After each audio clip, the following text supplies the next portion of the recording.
The following program was provided by an independent producer solely responsible for its content. The opinions expressed do not necessarily represent the views of this station, its staff, board of directors, or underwriters.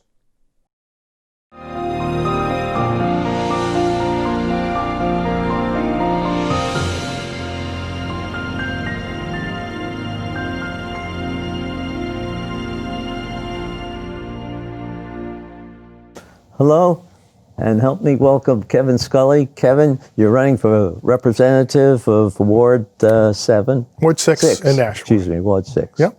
And you've been elected before to Ward 6. Yeah, been there and done that, Okay. in terms of that. You want to go back and fight the good battle again. I hope. So first of all, I want to thank you, Access Nashua, and you for having me on the show. It's funny, the last time you and I talked, we did it via Zoom. And when you said we were going to get together in person to do this, I was a little nervous because I wasn't sure the suit was still going to fit. So I heard the three things that you were going to, at the end of this COVID whole thing, the lockdown, you were going to either be a drunk, a hunk, or a chunk. So I'm not a drunk, never going to be a hunk, but the suit still fits. So okay, well, that's good. Now you get out walking and you lose a few pounds. I did. I get into pretty good walking shape when I was doing my campaigning. Isn't that one way of making it better for you too? Okay, get equipped for being up there in Concord. Why do you want to go through the work that has to be done? All the joys of being a representative. Because you did a darn good job the first time you were up there, Well, Kevin. thank you. I think I did. Yeah. But I tell you, the reason why I'm running this time is I want to help bring New Hampshire back bigger and better than ever. Mm-hmm. And I want to do it while protecting people's freedom in their wallet. Mm-hmm. So, I'm sure you know, it wasn't really that long ago, New Hampshire was just firing on all cylinders. We had full employment, we had more jobs than we had people. Businesses open and thriving, money was just pouring into the state coffers, we were flush. Everything was good. Right. And then COVID hit. Right. And I kind of think, back, 65 million years ago when the dinosaurs were saying, hey, this is great, huh? And like, what's that bright light in the sky? Boom, everything changed, Right. and then suddenly, businesses were shuttered. We had 20% unemployment. We've got a big deficit hole that we have to dig ourselves out of. And I think it's really important that, more important than ever, that you send the right people up here to help get us out of this jam that we're in now. Mm-hmm. It's not anybody's fault. I think the governor did what he thought was best. I wouldn't have gone quite as far as he did, but, again, he did what he thought was best. He tried to balance it as best he could. And, so it doesn't matter. At this point, it's where we're at right now, and the question is how are we going to get back to where we want to be? I think you have to send the right people in this. You're going to need people to really be able to look at things critically and to say no, too. And it's going to be uncomfortable at times, but I want to make sure that we continue to provide the absolutely essential services while keeping an eye on the budget so we can work our way out of this without an income tax or a sales tax. Definitely. Those are two big no-nos. Right. Ain't going to happen, not even on the table for discussion. So we're going to have to figure out how to get there another way. But then, I look back. I've been here a little bit longer than you have as far as the legislation is concerned. 2010 comes to mind, where we had only, where we were coming out of this problem we had financially as a country, and we found that we were going into 2011 with $1 billion shortfall. Now we were managing to take care of that. We got an election, we had a majority again, and we were able to control this expense. We had so much money we knew that we could get coming in reasonably without having to apply more taxes or anything like that. Mm-hmm. And I think that this is the time to do that again, to get people in who are going to be very conscious of the financial situation. And we'll recover again. Just as the last couple of years have shown, we had excess income and we didn't apply any extra taxes. In fact, we cut the business tax. Right. Well, I think it is important. Thank God that we had a Republican minority that stuck together, and the governor didn't allow the Democrats to raise the spending Right. by 13%, which was what they were trying to do. Can you imagine the budget hole we'd try to be digging out Sure. right now if we had allowed them to spend everything they wanted to? Right. So again, I hate to say it, but the solution of the Democrat Party is spend more, tax more. This is the absolute worst thing we can do right now, especially when we have businesses that are just so hard hit. Right. We have to do everything we can to help them. We don't want these financially drowning businesses. We can't throw them a cinder block, which is what we'd be doing if we started raising taxes on them at this point in time. Or just doing other things like increasing the regulations or something like that on some of the business things. Well, that was one of the things that Donald Trump did so effectively. He cut through all of the bureaucratic red tape and the regulations, and we had this incredible boom in America in terms of businesses, and money started coming back from overseas back into the country. It does work. We just need to do the same thing here at the local level in New Hampshire. And make New Hampshire a place where businesses like to come to Yes. do business. Absolutely.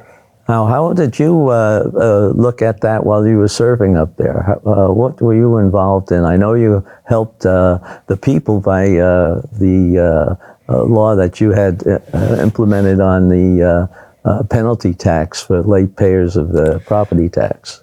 All right, well, if you want to talk about that. Now, I'm going to blow my horn a little bit here because I think part of this is hopefully to show people what I did for them when I was Right. up there. I had an incredibly successful first term. And I was able to do that because I went up there, I wasn't full of myself, I understood that I knew next to nothing. I sought out good people to get advice from. I went and took a course that was offered by two senior, ex-reps. Right. I went up there every single session, an hour before session started, and took the class to learn how the processes and procedures worked, how to work in a committee, how to, get into the arena of the session day and do those things correctly. So I was a fast learner. I kept my ears open and I listened. And I was able to, I got three major pieces of legislation I submitted and got passed on my first term. Now, most freshman Right. reps don't even put in one, never mind get one passed, And something, I think there's some wisdom to that in terms of shut up Right. and learn, but I tried to do both at the same time. I think I did it pretty successfully. And, in terms of the three I was able to get done for the people of Nashua and the people of New Hampshire, I got ultrasound. They were going to pass some draconian regulations that was going to make it much more difficult to get out ultrasound services and increase the cost. I got that rolled back. So when you go into your PT session and they want to use it to break up scar tissue, they can do that still because I got that law that was going to go into effect. I got that pulled back before things got a little crazy. The other thing I did, and reaching across the aisle and working with Democrat legislator Howard Moffett, we put a drug and alcohol treatment plan or program in place for our 30,000 registered nurses in New Hampshire. And we had one for doctors and veterinaries and dentists. But not the nurse. But not the nurses. I just said, what's wrong with nurses? Yeah. I mean, they really, God help them if they get into that kind of a Sure. fix in their life. We should help them too. And the thing that I was able to do, and I'm really proud of, was I did a little digging, and I found out that the nurses were actually being overcharged about $500,000 a year in their licensing fees. Oh, really? Yeah. I didn't So, know and that I money didn't- was getting put into the general fund as a slush fund. So when I brought this bill in front of the Committee? what was it? The executive. What was the name of the ED&A committee? There was some fiscal conservatives on that board, and they said, "Oh, this is great, Kevin, but who's going to pay for it?" And I said, "Guess what? This is not going to cost the taxpayers a single cent." And when I was able to demonstrate that to them, everything just started. The dominoes started turning. Everything flipped, and we were able to get that pushed through. So again, I think hopefully God helped the poor woman who needs, or man who needs that help. There's something there for them now. But you took to it, that's what I'm saying, you took to it very well, like very few freshmen did. And I think that's the experience tells, and I think that's one of the reasons to help get you elected again, because you're there, you know how it works, and you know how to get things done. Right. Well, yes, I would like to think that's exactly what I can do. And again, Don Gorman, who was one of the mentors who taught me, he basically said, always stick to the issues, right? Never make it personal. And so I never hesitated to reach across the aisle and search out people who I thought would be allies and who could help to get this legislation passed. I mean, I think the third capstone that will, again, hopefully you'll never ever know this, the benefit that I have done for New Hampshire, but God forbid you get into serious financial trouble and you can't pay your property tax bill on time. They were hitting people with 12% interest. And if it went on long enough, they started hitting it with 18 credit card interest, right? When the cost of borrowing is now less than 1%. Right. So when I saw this, actually was brought to my attention by a woman who had been impacted by this when I was, I met her door knocking. And she told me what happened. And I filed it away. And when I did get elected, I was like, wow, got elected. I went back to her and I said, let's sit down and talk again. And she told me exactly what happened.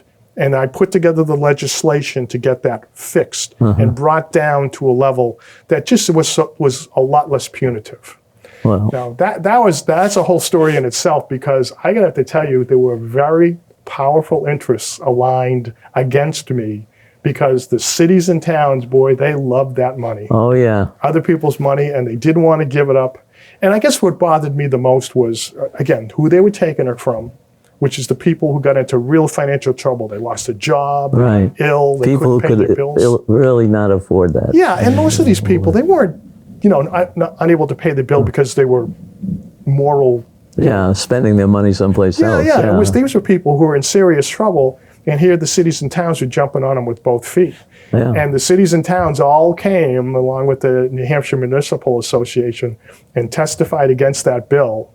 And the bill didn't make it out of committee with a recommendation, but I got the help of some very good legislators, and we fought it. We took it off the consent calendar, brought it onto the floor, had a floor fight, and we won. We passed it in the House, and I took it up to the Senate, and I sat down and talked with every single one of those senators to try to get this, Democrat and Republican. And I pointed out to the Democrat senators, I said, this bill is in total alignment with your party platform, because you say that you don't want to increase the number of foreclosures. Right. Well, guess what? Lower that rate, and there'll be less foreclosures on people, and they bought the argument, and we got it passed. Well, that's one of the things that freshmen don't really realize, that you have to communicate with the Senate and pick up the senators. In fact, if you have a bill, you always want to have at least one senator on your bill, right? As a sponsor, because we have to work with the other house, That's the only way to get it through. Your house is just half the battle. Yeah, that's right. And there are a few changes up there, but I would say of the 24, I probably know 20 by first name. So that's good. If I go back up there again, I think I'll have a relationship already established so that I can better serve the people of Ward 6 and of Nashua. Well, you've got the qualifications, you got the experience. Do you have the team to help you out? Now, are we talking about in terms of getting me elected? Or? How are we going to do that? Well, again, I think a lot of it is, you have to reach out to people. They have to know that you're out there and available. I mean, I think it's really important because, quite honestly, I live in Ward 6 is a heavily Democrat ward. And it's very unusual, not very often, that a Republican gets elected there. But I think it's very, very important now that I have given the voters a choice, because we are at the situation right now where we can go one of two ways.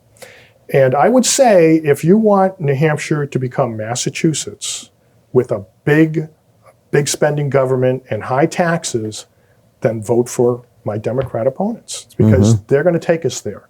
If you want New Hampshire to stay New Hampshire, which is small, limited government, maximum amount of freedom, minimum amount of money taken away from you, then I'd say vote for me. Okay. Well, there's your choice. Well, I think you made a good presentation. Do you have any favorite legislation that you know that you want to sponsor coming up? Well, I would say I'd like to talk about some of the issues, Okay. if I may, because I think, and that may turn into legislation. I haven't fleshed out everything yet, but I'll tell you. And by the way, in terms of the my constituents, the people, my fellow residents of Ward 6, I would love to hear from you. Please contact me and let me know what the issues are that are important to you. But I'll tell you the issues I think that are important right now. Before we get to that, tell them how to contact you. Well, I will. I think one very good way to do this, if you're on Facebook, go to the search bar and just put in Kevin Scully, and you can put in New Hampshire, and it'll pop up in terms of my candidate Facebook page. I would ask you to please go look at that. My email and my phone number are both there as well. And I encourage you to contact me if you're, again, if you'd like to see me elected, and if you're going to assume I'm elected and you want to tell me what your issues are. And you'll be around knocking on their door too. Of course, of course. Okay, what were your issues? What were the So things?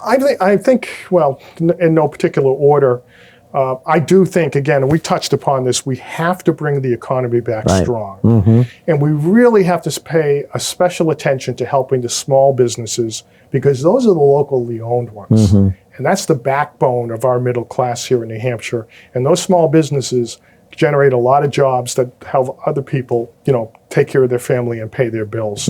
So we, and this goes back to what you were talking about in terms of taxes and regulations, we have to make this as business-friendly an environment as possible, because they're the ones that are going to pull us out of this, including giving us the money for state coffers. That's right. Well, they build the economy, and it's a matter of getting people working who also pay taxes, selling things that have other businesses using them to build their business up.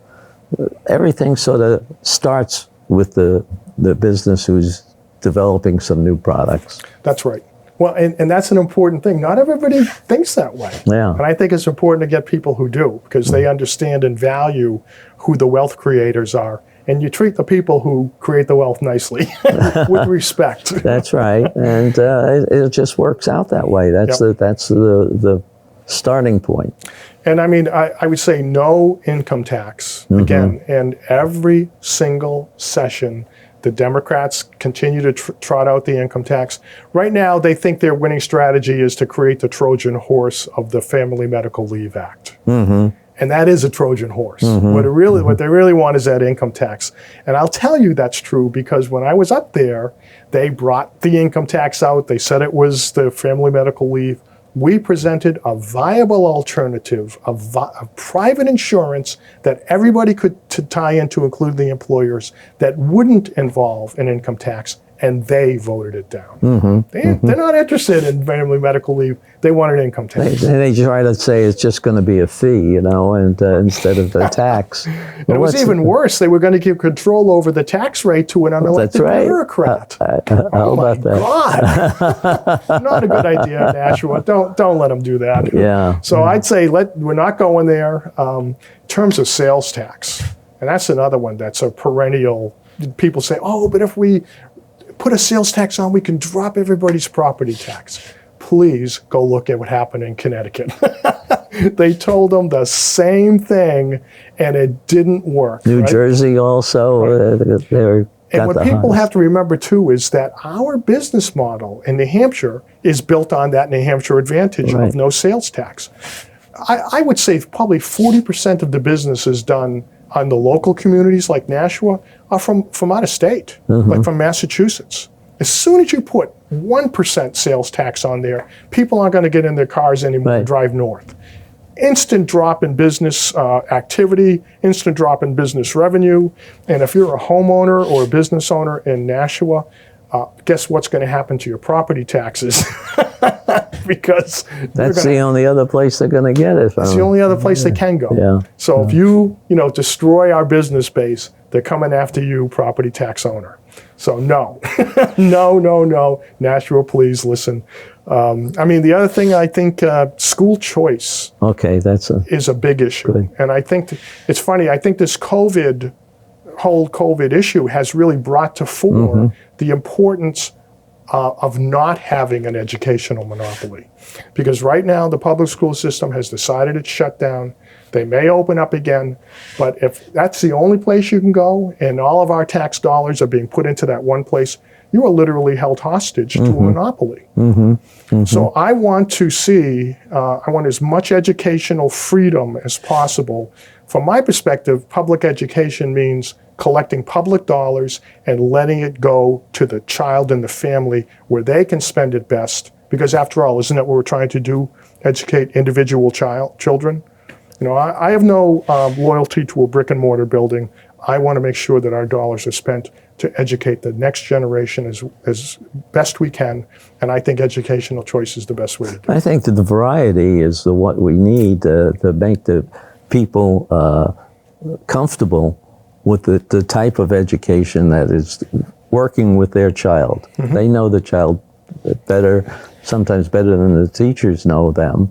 But, you know, right now, public schools really are looking at a one type of education fits all. One size fits all. And here's the other thing. I honestly think that, now, you'll never hear this from a public school administrator, but the best thing we could do for them is to introduce competition. Right. Because when you're a monopoly, you have absolutely no incentive to get better. As a matter of fact, you don't want to get better because the more inefficient you are, the more you can charge. And every year they come back to us and keep saying, we need a little bit more, we need a little bit more. The academic, achievement scores of the students, they're going nowhere. Right. But the costs continue to keep going up. So I say, let's introduce some competition. The public, even if the parents decide to keep their kids in the public schools, those public schools are going to get better. They have to because they want to keep enough kids to stay open. And if you are a business owner or you're a property owner who don't have children in the school system, you've got skin in the game too. Right. Because that portion of your property tax bill, it's over 50% for the schools. So you want better and more efficient. That's the only way we're going to be able to fight the continual increase of property taxes here at the local level. And you brought up something a minute ago about the health care part, where family leave and stuff was presented in a way where they had a choice rather than putting another law together to where everybody had to take the same thing. Right. They had one thing to take. It was going to be applied to everybody. Right. And there's no choice in that, you know. Right. I think that's always a terrible mistake. Right. Monopolies are never the best form of providing any service. So the other ones, let me see. I'm going to go to my notes here. I don't have my teleprompter. Well, you're a little bit organized, and we don't have somebody on the microphone talking in your ear. Yeah, exactly. I say this next. Okay, so there's two others I would just say. One is I want to lower energy costs. And we have, I think we're one of the top 3 most expensive places for electricity in the entire United States. Correct. Right?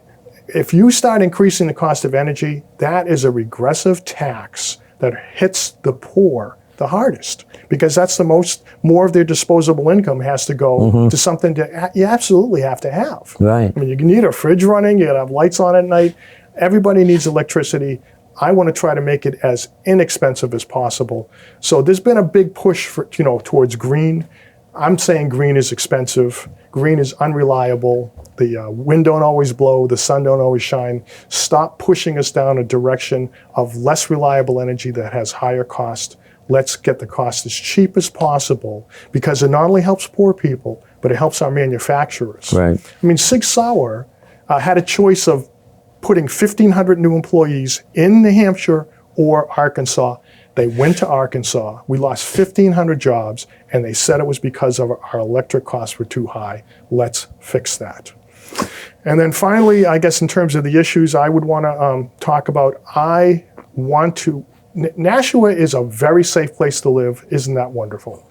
We've got great people, and we've got a great police department. But I want to keep it that way, and I want to make sure that some people talk about defunding the police department. I want to make sure those guys have everything they need, and they have the money to continue the high level of training that gives us the best police officers possible. Everybody is human. But we're not having the kind of problems that you're seeing in Minneapolis Right. or New York or Chicago. Seattle, I want to keep it yeah. that way.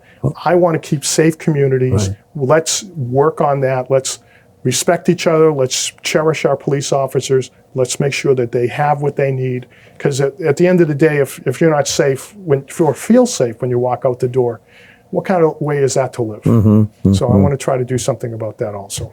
Okay, so you got quite a broad spectrum to take care of. Well, I mean, at the end, you always walk up there with things you have in the back of your mind, and then reality happens.